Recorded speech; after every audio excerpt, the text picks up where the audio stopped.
अस्सलाम वालेकुम dear students. आज का ये शॉर्ट सा लेक्चर जो है वो नौवीं जमात के लिए दरख्वास्त नंबर 3 अगर आप देखें तो उसका दरख्वास्त है बराए फ़ीस माफ़ी।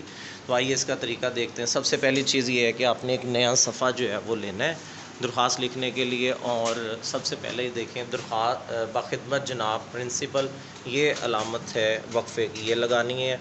गवर्नमेंट हाई स्कूल, चूँकि अपने स्कूल का नाम हमने मेंशन नहीं करना, सीक्रेसी लाहौर बोर्ड, ठीक है, इस वजह से वो पहले भी हम बता चुके हैं। यहाँ पे वक्फ़ा, फिर जो है वो आप देखें कि दूसरी लाइन ये हाशिए से हमने इतनी जगह छोड़ कर लिखी हुई है, उन्वान अलामत राब्ता दरख्वास्त बराए फ़ीस माफ़ी। ये जो ब्लू मैंने इस्तेमाल किया, यहाँ पर आप मार्कर इस्तेमाल कर सकते हैं। फिर निचली लाइन पे जनाब आली, आप अगर मार्कर आपको इस्तेमाल करना आ रहा है तो आप 604 यूज़ करें, अदरवाइज़ जो है आप बग़ैर कटा हुआ मार्कर। यहाँ पे नफ्स मज़मून का आगाज़ होगा तो इसका भी एक लफ्ज़ की जगह छोड़कर आपने लिखना है।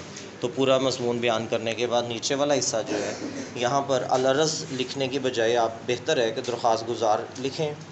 आपका ताबिया फरमान, शागिर्द ताबिया फरमान भी हो सकता है, फरमान भी हो सकता है, कोई मसला नहीं है। और नीचे जो है वो नाम नहीं लिखना, अलिफ बे जीम, मुतल्लिम जमात नहम। और सबसे अहम चीज़ दरख्वास्त गुज़ार वाले ही साइड पे यहाँ पर हम लिखेंगे तारीख़ 21 अप्रैल और दरमियान में ख़त फ़ाज़ल, और उसके बाद जो है वो सन। ठीक है जी। तो इस तरह से ये दरख्वास्त जो है मुकम्मल हुई। एक कुछ असूल यहाँ पे मैंने बताए हैं कि अगर आप जनाब लिखेंगे लफ्ज़, जैसे यहाँ पर हमने जनाब लिखा है, तो फिर साहिब का लफ्ज़ नहीं लिखेंगे हम, दोनों में से कोई एक लफ्ज़। यहाँ पर हमने बताया है कि कुछ रमूज़ औक़ाफ़ की अलामतें, ये ज़रा बग़ौर जायज़ा लीजिएगा कहाँ पे कौन सी अलामत का इस्तेमाल किया जाता है। Thank you so much.